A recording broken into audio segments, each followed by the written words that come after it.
TVN ਵੇਖਣ ਵਾਲੇ ਸਮੁੱਚੇ ਦਰਸ਼ਕਾਂ ਨੂੰ ਦਵਿੰਦਰ ਸਿੰਘ ਬੈਨੀਪਾਲ ਵੱਲੋਂ ਪਿਆਰ ਅਤੇ ਸਤਿਕਾਰ ਸਹਿਤ ਸਤਿ ਸ਼੍ਰੀ ਅਕਾਲ। ਦਾ ਬੈਨੀਪਾਲ ਸ਼ੋਅ ਵਿੱਚ ਤੁਹਾਡਾ ਸਭਨਾਂ ਦਾ ਨਿੱਘਾ ਸਵਾਗਤ। ਦਿੱਲੀ ਦੇ ਮੁੰਡਕਾ ਸਟੇਸ਼ਨ ਦੇ ਨੇੜੇ ਇੱਕ ਭਿਆਨਕ ਅੱਗ, 27 ਮੌਤਾਂ। ਮੋਹਾਲੀ ਹਮਲੇ ਦਾ ਸੱਚ ਆਇਆ ਬਾਹਰ, ਕਿਵੇਂ ਦਿੱਤਾ ਹਮਲਾਵਰਾਂ ਨੇ ਹਮਲੇ ਨੂੰ ਅੰਜਾਮ, ਖੁੱਲੀਆਂ ਪਰਤਾਂ। ਪੰਜਾਬ ਸਰਕਾਰ ਦਾ ਅਹਿਮ ਫੈਸਲਾ, 15 ਮਈ ਤੋਂ ਨਹੀਂ ਹੋਣਗੀਆਂ ਗਰਮੀ ਦੀਆਂ ਛੁੱਟੀਆਂ। ਸਵੈ ਇੱਛਾ ਨਾਲ ਜ਼ਮੀਨ ਛੱਡਣ ਵਾਲਿਆਂ ਨੂੰ ਮਿਲੇਗਾ ਸਰਕਾਰ ਵੱਲੋਂ ਇੱਕ ਖਾਸ ਤੋਹਫਾ। ਹਰਨੂਰ ਨੇ ਖੜਕਾਇਆ ਅਦਾਲਤ ਦਾ ਦਰਵਾਜ਼ਾ, ਕੀਤੀ ਜ਼ਮਾਨਤ ਦੀ ਮੰਗ ਅਤੇ ਡੇਰਾ ਮੁਖੀ ਨੂੰ ਅਦਾਲਤ ਨੇ ਦਿੱਤੀ ਵੱਡੀ ਰਾਹਤ। ਦੋਸਤੋ, ਇਹ ਕੁਝ ਜਾਣਕਾਰੀਆਂ ਆਪਣੇ ਪ੍ਰੋਗਰਾਮ ਦੌਰਾਨ ਸ਼ਾਮਲ ਰਹਿਣਗੀਆਂ। ਇਹਦੇ ਤੋਂ ਪਹਿਲਾਂ ਇਹਨਾਂ ਦੇ ਉੱਤੇ ਵਿਸਥਾਰ ਦੇ ਨਾਲ ਗੱਲਬਾਤ ਕੀਤੀ ਜਾਵੇ। ਤੁਹਾਨੂੰ ਸਭਨਾਂ ਨੂੰ ਬੇਨਤੀ ਹੈ ਕਿ ਪਹਿਲਾਂ ਪ੍ਰੋਗਰਾਮ ਵੇਖ ਲੈਣਾ, ਸੁਣ ਲੈਣਾ। ਜੇਕਰ ਚੰਗਾ ਲੱਗਿਆ ਫਿਰ ਲਾਈਕ ਅਤੇ ਸ਼ੇਅਰ ਜ਼ਰੂਰ ਕਰ ਦੇਣਾ। ਦੂਸਰੀ ਬੇਨਤੀ ਇਹ ਕਿ ਜੇਕਰ ਹਾਲੇ ਤੱਕ ਤੁਸੀਂ ਆਪਣੇ ਇਸ ਚੈਨਲ ਨੂੰ ਸਬਸਕ੍ਰਾਈਬ ਨਹੀਂ ਕੀਤਾ ਤਾਂ ਕਿਰਪਾ ਕਰਕੇ ਸਬਸਕ੍ਰਾਈਬ ਕਰਕੇ ਨੋਟੀਫਿਕੇਸ਼ਨ ਵਾਲੀ ਘੰਟੀ ਜ਼ਰੂਰ ਨੱਪ ਲੈਣੀ। ਹੁਣ ਜਿਹੜੀ ਖਬਰ ਦੇ ਨਾਲ ਅੱਜ ਦੇ ਪ੍ਰੋਗਰਾਮ ਦਾ ਮੈਂ ਆਗਾਜ਼ ਜਾਂ ਸ਼ੁਰੂਆਤ ਕਰਨ ਲੱਗਾ, ਸੱਚਮੁੱਚ ਬਹੁਤ ਮੰਦਭਾਗੀ ਖਬਰ ਹੈ। ਦਿੱਲੀ ਦੇ ਮੁੰਡਕਾ ਮੈਟਰੋ ਸਟੇਸ਼ਨ ਦੇ ਨੇੜੇ ਇੱਕ 3 ਮੰਜ਼ਲਾ ਇਮਾਰਤ, ਇਹ ਕਮਰਸ਼ੀਅਲ ਇਮਾਰਤ, ਜਿਸ ਨੂੰ ਬੀਤੀ ਸ਼ਾਮ ਅੱਗ ਲੱਗੀ। ਅੱਗ ਲੱਗਣ ਕਾਰਨ ਹੁਣ ਤੱਕ 27 ਲੋਕਾਂ ਦੇ ਮਾਰੇ ਜਾਣ ਦੀ ਖਬਰ ਹੈ ਤੇ ਮ੍ਰਿਤਕਾਂ ਦੇ ਵਿੱਚ ਜਿਹੜੇ ਲੋਕਾਂ ਦੀਆਂ ਜਾਨਾਂ ਬਚਾਉਣ ਵਾਲੇ ਕਰਮਚਾਰੀ ਗਏ ਸੀ, ਅੱਗ ਬੁਝਾਊ ਦਸਤੇ ਦੇ 2 ਕਰਮਚਾਰੀ ਵੀ ਦੱਸੇ ਜਾ ਰਹੇ ਨੇ। ਅਸਲ ਦੇ ਵਿੱਚ ਕਈ ਲੋਕ ਹਾਲੇ ਗੰਭੀਰ ਜ਼ਖਮੀ ਨੇ, ਜਿਨ੍ਹਾਂ ਦੀ ਗਿਣਤੀ 10 ਦੱਸੀ ਜਾ ਰਹੀ ਹੈ। ਇਸ ਅੱਗ ਦੇ ਕਾਰਨ ਪੁਲਿਸ ਨੇ ਇਮਾਰਤ ਦੇ ਮਾਲਕ ਹਰੀਸ਼ ਗੋਇਲ ਅਤੇ ਵਰਨ ਗੋਇਲ ਨੂੰ ਵੀ ਹਿਰਾਸਤ ਵਿੱਚ ਲੈ ਲਿਆ ਤੇ ਅੱਗ ਲੱਗਣ ਦੀ ਇਹ ਘਟਨਾ ਭਾਰਤ ਦੇ ਸਮੇਂ ਦੇ ਅਨੁਸਾਰ ਸ਼ਾਮ ਦੇ ਸ਼ੁੱਕਰਵਾਰ ਦੇ 4:40 ਮਿੰਟ ਹੋਈ ਸੀ ਤੇ ਲਗਭਗ 7 ਘੰਟਿਆਂ ਤੱਕ ਮੁਸ਼ੱਕਤ ਕਰਨੀ ਪਈ, ਫਿਰ ਕਿਤੇ ਅੱਗ ਦੇ ਉੱਤੇ ਮੁਕੰਮਲ ਕਾਬੂ ਪਾਇਆ ਗਿਆ। ਹਾਲਾਂਕਿ ਖਬਰਾਂ ਇਹ ਵੀ ਨੇ ਕਿ ਰਾਤ 12 ਵਜੇ ਫਿਰ ਤੋਂ ਅੱਗ ਸੁਲਗਣ ਦੀ ਖਬਰ ਮਿਲ ਗਈ ਸੀ ਤੇ ਅੱਗ ਬੁਝਾਊ ਕਰਮਚਾਰੀ ਨੇ ਮੌਕੇ ਤੇ ਪਹੁੰਚ ਕੇ ਪਹਿਲਾਂ ਖਿੜਕੀਆਂ ਤੋੜੀਆਂ, ਫਿਰ ਇਮਾਰਤ ਦੇ ਅੰਦਰ ਫਸੇ ਲੋਕਾਂ ਨੂੰ ਬਚਾਉਣ ਦਾ ਕੰਮ ਸ਼ੁਰੂ ਕਰ ਦਿੱਤਾ ਤੇ ਪਤਾ ਲੱਗਿਆ ਕਿ ਇਸ ਇਮਾਰਤ ਦੇ ਵਿੱਚ ਕਈ ਕੰਪਨੀਆਂ ਦੇ ਦਫ਼ਤਰ ਸੀ, ਜਿੱਥੋਂ 150 ਦੇ ਕਰੀਬ ਲੋਕਾਂ ਨੂੰ ਬਾਹਰ ਕੱਢਿਆ ਗਿਆ। ਰਾਹਤ ਅਤੇ ਬਚਾਅ ਕੰਮ ਦੇ ਵਿੱਚ ਲੱਗੇ ਲਗਭਗ ਬਹੁਤ ਸਾਰੇ ਕਰਮਚਾਰੀ ਸੀ, ਜਿਹੜੇ ਕੁਝ ਜ਼ਖਮੀ ਵੀ ਹੋਏ ਨੇ, ਜਿਨ੍ਹਾਂ ਦੀ ਗਿਣਤੀ ਮੈਂ ਦੱਸ ਰਿਹਾ ਕਿ 2 ਮੌਤ ਦੇ ਮੂੰਹ ਵਿੱਚ ਵੀ ਗਏ ਨੇ। ਇਸ ਦੁਖਦਾਇਕ ਘਟਨਾ ਦੇ ਉੱਤੇ ਭਾਰਤ ਦੇ ਪ੍ਰਧਾਨ ਮੰਤਰੀ ਨਰਿੰਦਰ ਦਮੋਦਰ ਦਾਸ ਮੋਦੀ, ਉਹਨਾਂ ਨੇ ਟਵੀਟ ਵੀ ਕੀਤਾ ਹੈ ਤੇ ਡੂੰਘੇ ਦੁੱਖ ਦਾ ਪ੍ਰਗਟਾਵਾ ਵੀ ਕੀਤਾ ਹੈ। ਮ੍ਰਿਤਕਾਂ ਦੇ ਪਰਿਵਾਰਾਂ ਨੂੰ 2-2 ਲੱਖ ਰੁਪਏ ਅਤੇ ਜ਼ਖਮੀਆਂ ਦੇ ਪਰਿਵਾਰਾਂ ਨੂੰ 50-50 ਹਜ਼ਾਰ ਰੁਪਏ ਮਦਦ ਦੇਣ ਦਾ ਐਲਾਨ ਵੀ ਕੀਤਾ ਹੈ। ਤੇ ਇਸ ਅੱਗ ਲੱਗਣ ਦੀ ਘਟਨਾ ਦੇ ਉੱਤੇ ਪ੍ਰਧਾਨ ਮੰਤਰੀ ਦੇ ਨਾਲ-ਨਾਲ ਦਿੱਲੀ ਦੇ ਮੁੱਖ ਮੰਤਰੀ ਅਰਵਿੰਦ ਕੇਜਰੀਵਾਲ ਅਤੇ ਭਾਰਤ ਦੇ ਰਾਸ਼ਟਰਪਤੀ, ਉਹਨਾਂ ਨੇ ਵੀ ਅਫਸੋਸ ਦਾ ਪ੍ਰਗਟਾਵਾ ਕੀਤਾ ਹੈ। ਇਹ ਜ਼ਰੂਰ ਪਤਾ ਲੱਗਿਆ ਹੈ ਕਿ ਜਿਸ ਇਮਾਰਤ ਨੂੰ ਅੱਗ ਲੱਗੀ, ਉਹਦੀ ਪਹਿਲੀ ਮੰਜ਼ਲ ਦੇ ਉੱਤੇ CCTV ਦੀ ਇੱਕ ਫੈਕਟਰੀ ਸੀ ਅਤੇ ਗੋਦਾਮ ਵੀ ਸੀ ਉਹਨਾਂ ਦਾ, ਜਿੱਥੇ ਸ਼ਾਰਟ ਸਰਕਟ ਹੋਇਆ ਤੇ ਅੱਗ ਲੱਗ ਗਈ ਤੇ ਆਖਰਕਾਰ ਅੱਗ ਨੇ ਭਿਆਨਕ ਰੂਪ ਧਾਰਨ ਕਰ ਲਿਆ ਤੇ ਫਿਰ ਸਮੁੱਚੀ ਬਿਲਡਿੰਗ ਨੂੰ ਆਪਣੀ ਲਪੇਟ ਦੇ ਵਿੱਚ ਲੈ ਲਿਆ। ਇਹ ਵੀ ਪਤਾ ਲੱਗਿਆ ਕਿ ਇਹ ਬਿਲਡਿੰਗ ਹੈ ਜਿਹੜੀ, ਇਹਦੇ ਵਿੱਚ ਕਾਫੀ ਵੱਡੀ ਗਿਣਤੀ ਦੇ ਵਿੱਚ ਮਜ਼ਦੂਰ ਕੰਮ ਕਰ ਰਹੇ ਸੀ। ਇਮਾਰਤ ਦੇ ਵਿੱਚ ਆਉਣ ਤੇ ਜਾਣ ਦਾ ਦਰਵਾਜ਼ਾ ਜਾਂ ਰਸਤਾ ਇੱਕੋ ਹੋਣ ਦੇ ਕਾਰਨ ਬਚਾਅ ਕਰਮੀਆਂ ਨੇ ਦੱਸਿਆ ਕਿ ਜਲਦ ਕੰਮ ਸ਼ੁਰੂ ਨਾ ਕੀਤਾ ਜਾ ਸਕਿਆ, ਜਿਸ ਦੇ ਕਾਰਨ ਬਹੁਤ ਸਾਰੇ ਲੋਕ ਅੰਦਰ ਫਸ ਗਏ ਤੇ ਉਹਨਾਂ ਨੂੰ ਕੱਢਣ ਦੇ ਵਿੱਚ ਫਿਰ ਅੱਗ ਬੁਝਾਊ ਦਸਤੇ ਨੂੰ ਮੁਸ਼ਕਲਾਂ ਵੀ ਪੇਸ਼ ਆਈਆਂ। ਇਹ ਵੀ ਜਾਣਕਾਰੀ ਮਿਲੀ ਹੈ ਕਿ ਇਮਾਰਤ ਦੀਆਂ ਖਿੜਕੀਆਂ ਦੇ ਵਿੱਚੋਂ ਧੂੰਆਂ ਨਿਕਲ ਰਿਹਾ ਸੀ ਅਤੇ ਉਹ ਖਿੜਕੀਆਂ ਨੂੰ ਤੋੜ ਕੇ JCB ਮਸ਼ੀਨ ਅਤੇ ਕ੍ਰੇਨ ਦੇ ਸਹਾਰੇ ਬਹੁਤ ਸਾਰੇ ਲੋਕਾਂ ਨੂੰ ਬਾਹਰ ਕੱਢਿਆ ਗਿਆ। ਕੁਝ ਲੋਕਾਂ ਨੂੰ ਰੱਸੇ ਦੇ ਸਹਾਰੇ ਬਾਹਰ ਕੱਢਿਆ ਗਿਆ ਅਤੇ ਕੁਝ ਲੋਕਾਂ ਨੇ ਉਹਨਾਂ ਖਿੜਕੀਆਂ ਦੇ ਵਿੱਚੋਂ ਛਾਲਾਂ ਵੀ ਮਾਰ ਦਿੱਤੀਆਂ, ਜਿਸ ਦੇ ਕਾਰਨ ਉਹਨਾਂ ਵਿੱਚੋਂ ਕਈ ਲੋਕ ਜ਼ਖਮੀ ਵੀ ਹੋ ਗਏ ਨੇ। ਹੁਣ ਦਿੱਲੀ ਦੇ ਵਿੱਚ ਅੱਗ ਲੱਗੀ ਹੈ, 27 ਮੌਤਾਂ ਹੋ ਚੁੱਕੇ ਨੇ, 10 ਗੰਭੀਰ ਜ਼ਖਮੀ ਨੇ। ਪਰ ਇਹ ਅੱਗ ਲੱਗਣ ਦਾ ਦਿੱਲੀ ਦੇ ਵਿੱਚ ਹੀ, ਜੇ ਦਿੱਲੀ ਤੇ ਨਜ਼ਰ ਮਾਰੀਏ, ਕੋਈ ਪਹਿਲਾ ਹਾਦਸਾ ਨਹੀਂ। 8 ਦਸੰਬਰ ਤੇ 2019 ਨੂੰ ਰਾਣੀ ਝਾਂਸੀ ਰੋਡ ਅਨਾਜ ਮੰਡੀ ਦੀ ਫੈਕਟਰੀ ਵਿੱਚ ਅੱਗ ਲੱਗ ਗਈ ਸੀ ਤੇ 43 ਲੋਕ ਮੌਤ ਦੇ ਮੂੰਹ ਵਿੱਚ ਚਲੇ ਗਏ ਸੀ। 12 ਫਰਵਰੀ 2019 ਨੂੰ ਕਰੋਲ ਬਾਗ ਦੇ ਅਰਪਿਤ ਹੋਟਲ ਦੇ ਵਿੱਚ ਅੱਗ ਲੱਗ ਗਈ ਸੀ, ਜਿਸ ਕਾਰਨ 17 ਲੋਕਾਂ ਦੀ ਮੌਤ ਹੋਈ ਸੀ। ਇਸੇ ਤਰ੍ਹਾਂ 21 ਜਨਵਰੀ ਤੇ 2018 ਨੂੰ ਬਵਾਨਾ ਦੀ ਪਟਾਕਾ ਫੈਕਟਰੀ ਵਿੱਚ ਵੀ ਅੱਗ ਲੱਗੀ ਸੀ ਤੇ ਉਸ ਅੱਗ ਨੇ ਵੀ 17 ਲੋਕਾਂ ਦੀ ਜਾਨ ਲੈ ਲਈ ਸੀ। ਇਸੇ ਤਰ੍ਹਾਂ 20 ਨਵੰਬਰ 2011 ਨੂੰ ਨੰਦ ਨਗਰੀ ਦੇ ਵਿੱਚ ਅੱਗ ਲੱਗੀ ਸੀ, ਜਿਸ ਕਾਰਨ 14 ਲੋਕਾਂ ਦੀ ਮੌਤ ਹੋ ਗਈ ਸੀ। ਅਤੇ 13 ਜੂਨ 1997 ਦਾ ਜੇਕਰ ਮੈਂ ਜ਼ਿਕਰ ਕਰਾਂ, ਉਸ ਵਕਤ ਉਪਹਾਰ ਸਿਨੇਮਾ ਦੇ ਵਿੱਚ ਅੱਗ ਲੱਗਣ ਕਾਰਨ ਦੇ 59 ਲੋਕਾਂ ਦੀ ਮੌਤ ਹੋ ਗਈ ਸੀ। ਤੇ ਹੁਣ 13 ਮਈ ਨੂੰ ਇਹ ਮੁੰਡਕਾ ਦੇ CCTV ਫੈਕਟਰੀ ਦੇ ਵਿੱਚ ਅੱਗ ਲੱਗਣ ਦੇ ਕਾਰਨ 27 ਲੋਕਾਂ ਦੀ ਜਾਨ ਚਲੀ ਗਈ ਹੈ। ਸੱਚਮੁੱਚ ਬਹੁਤ ਮੰਦਭਾਗੀ ਖਬਰ ਹੈ। ਤੇ ਅਗਲੀ ਜਿਹੜੀ ਖਬਰ ਤੁਹਾਡੇ ਨਾਲ ਸਾਂਝੀ ਕਰਦੇ ਹਾਂ, ਉਹ ਮੋਹਾਲੀ ਦੇ ਵਿੱਚ ਬੀਤੇ ਦਿਨੀ ਇੱਕ ਹਮਲਾ ਹੋਇਆ ਸੀ। ਤੇ ਹੁਣ ਪੁਲਿਸ ਦਾਅਵਾ ਕਰ ਰਹੀ ਹੈ, ਪੁਲਿਸ ਮੁਖੀ ਨੇ ਦਾਅਵਾ ਕੀਤਾ ਹੈ ਕਿ ਕੜੀਆਂ ਜੁੜ ਗਈਆਂ, ਪਰਦਾਫਾਸ਼ ਹੋ ਗਿਆ, ਕਿਵੇਂ ਇਸ ਹਮਲੇ ਨੂੰ ਅੰਜਾਮ ਦਿੱਤਾ ਗਿਆ। ਸੱਚਮੁੱਚ ਇਹ ਬਹੁਤ ਵੱਡੀ ਖਬਰ ਹੈ। ਪੰਜਾਬ ਪੁਲਿਸ ਦੀ ਤੇ ਪੰਜਾਬ ਸਰਕਾਰ ਦੀ ਸਿਰਦਰਦੀ ਬਣਿਆ ਹੋਇਆ ਸੀ। ਇੰਟੈਲੀਜੈਂਸ ਹੈੱਡਕੁਆਰਟਰ ਦੇ ਉੱਤੇ ਹਮਲਾ ਹੋਇਆ ਸੀ ਤੇ ਹਮਲੇ ਦੇ ਵਿੱਚ ਕੌਣ-ਕੌਣ ਸ਼ਾਮਲ ਸੀ, ਕਿਵੇਂ ਇਹ ਹਮਲਾ ਹੋਇਆ, ਪੰਜਾਬ ਦੇ ਪੁਲਿਸ ਮੁਖੀ VK ਭਵਰਾ ਹੋਰਾਂ ਨੇ ਇਸ ਬਾਬਤ ਖੁਲਾਸੇ ਕਰ ਦਿੱਤੇ ਹੈ। ਪੁਲਿਸ ਮੁਖੀ ਨੇ ਆਖਿਆ ਕਿ ਇਹ ਹਮਲਾ ਅੱਤਵਾਦੀਆਂ ਅਤੇ ਗੈਂਗਸਟਰਾਂ ਦੇ ਗੱਠ ਜੋੜ ਨਾਲ ਹੋਇਆ। ਇਹ ਆਪਣੇ ਆਪ ਦੇ ਵਿੱਚ ਇਸ ਕਿਸਮ ਦਾ ਪਹਿਲਾ ਹਮਲਾ ਹੈ ਜਿਹਦੇ ਵਿੱਚ ਅੱਤਵਾਦੀ ਵੀ, ਜਿਹਦੇ ਵਿੱਚ ਗੈਂਗਸਟਰ ਵੀ ਇਕੱਠੇ ਹੋਏ ਹੋਣ, ਗੱਠ ਜੋੜ ਕੀਤਾ ਹੋਵੇ। ਤੇ ਉਹਨਾਂ ਇਹ ਵੀ ਦੱਸਿਆ ਕਿ ਖਾਲਿਸਤਾਨੀ ਜਥੇਬੰਦੀ ਬੱਬਰ ਖਾਲਸਾ ਇੰਟਰਨੈਸ਼ਨਲ ਨੇ ਇਹਨੂੰ ਕਰਵਾਇਆ ਅਤੇ ਇਹਦਾ ਮਾਸਟਰਮਾਈਂਡ ਕੈਨੇਡਾ ਦੇ ਵਿੱਚ ਬੈਠਾ ਹੈ, ਲਖਬੀਰ ਸਿੰਘ ਲਾਡਾ। ਉਹਨਾਂ ਨੇ ਇਹ ਵੀ ਦੱਸਿਆ ਕਿ ਲਾਡਾ ਪਾਕਿਸਤਾਨ ਦੇ ਵਿੱਚ ਬੈਠੇ ਹਰਵਿੰਦਰ ਰਿੰਦਾ ਦਾ ਕਰੀਬੀ ਹੈ ਅਤੇ ਇਹ ਹਮਲਾ ਉਹਨਾਂ ਨੇ ਇਹ ਵੀ ਜ਼ਿਕਰ ਕੀਤਾ ਹੈ ਕਿ ਪਾਕਿਸਤਾਨ ਦੀ ਖੁਫੀਆ ਏਜੰਸੀ ISI ਦੇ ਇਸ਼ਾਰੇ ਤੇ ਕੀਤਾ ਗਿਆ ਹੈ। ਬਹੁਤ ਵੱਡੇ ਖੁਲਾਸੇ ਕਰ ਦਿੱਤੇ ਹੈ ਕਿਉਂਕਿ RPG ਦੇ ਰਾਹੀਂ ਇੱਕ ਰੌਕਟ ਦਾਗਿਆ ਗਿਆ ਸੀ ਅਤੇ ਉਹਨਾਂ ਨੇ ਇਹ ਵੀ ਖੁਲਾਸਾ ਕੀਤਾ ਕਿ ਉਹ ਰੌਕਟ ਵੀ ਪਾਕਿਸਤਾਨ ਤੋਂ ਹੀ ਭਾਰਤ ਆਇਆ। ਉਹਨਾਂ ਨੇ ਇਹ ਵੀ ਦੱਸਿਆ ਕਿ ਇਸ ਮਾਮਲੇ ਦੇ ਵਿੱਚ ਹੁਣ ਤੱਕ ਕੁੱਲ 6 ਮੁਲਜ਼ਮਾਂ ਨੂੰ ਗ੍ਰਿਫਤਾਰ ਕੀਤਾ ਹੈ। ਹਾਲਾਂਕਿ ਰੌਕਟ ਜਿਨ੍ਹਾਂ ਨੇ ਦਾਗਿਆ ਸੀ, ਹਮਲਾ ਜਿਨ੍ਹਾਂ ਨੇ ਕੀਤਾ ਸੀ, ਉਹ 3 ਮੁੱਖ ਹਮਲਾਵਰ ਹਾਲੇ ਵੀ ਪੁਲਿਸ ਦੀ ਗ੍ਰਿਫਤ ਤੋਂ ਬਾਹਰ ਨੇ। ਹੁਣ ਸਵਾਲ ਪੈਦਾ ਹੁੰਦਾ ਹੈ ਕਿ DGP ਸਾਹਿਬ ਬਹੁਤ ਜ਼ਿੰਮੇਵਾਰੀ ਨਾਲ ਦੱਸ ਰਹੇ ਸੀ ਕਿ ਪਾਕਿਸਤਾਨ ਵਾਲੇ ਪਾਸੋਂ ਇਹ ਰੌਕਟ ਆਇਆ, ਤਾਂ BSF ਨੂੰ ਸਵਾਲ ਖੜਾ ਕਰਨਾ ਚਾਹੀਦਾ ਕਿ ਆ ਕਿਵੇਂ ਗਿਆ। ਤੇ ਜਿਹੜੇ ਗ੍ਰਿਫਤਾਰ ਕੀਤੇ ਗਏ ਮੁਲਜ਼ਮ ਨੇ ਉਹਨਾਂ ਦੇ ਵਿੱਚ ਤਰਨਤਾਰਨ ਦਾ ਕੰਵਰਵਾਟ, ਬਲਜੀਤ ਕੌਰ, ਬਲਜਿੰਦਰ ਰੈਂਬੋ, ਅਨੰਤਦੀਪ ਉਰਫ ਸੋਨੂ ਅਤੇ ਜਗਦੀਪ ਕੰਗ ਸ਼ਾਮਲ ਨੇ। ਅਤੇ ਜਗਦੀਪ ਕੰਗ ਦੇ ਬਾਬਤ ਉਹਨਾਂ ਨੇ ਇਹ ਵੀ ਖੁਲਾਸਾ ਕੀਤਾ ਹੈ ਕਿ ਪੰਜਾਬ ਦੇ ਇੱਕ ਬਹੁਤ ਮਸ਼ਹੂਰ ਗਾਇਕ ਕਲਾਕਾਰ ਦੇ ਬਹੁਤ ਕਰੀਬੀ ਦੋਸਤ ਨੇ ਇਹ ਜਗਦੀਪ ਕੰਗ।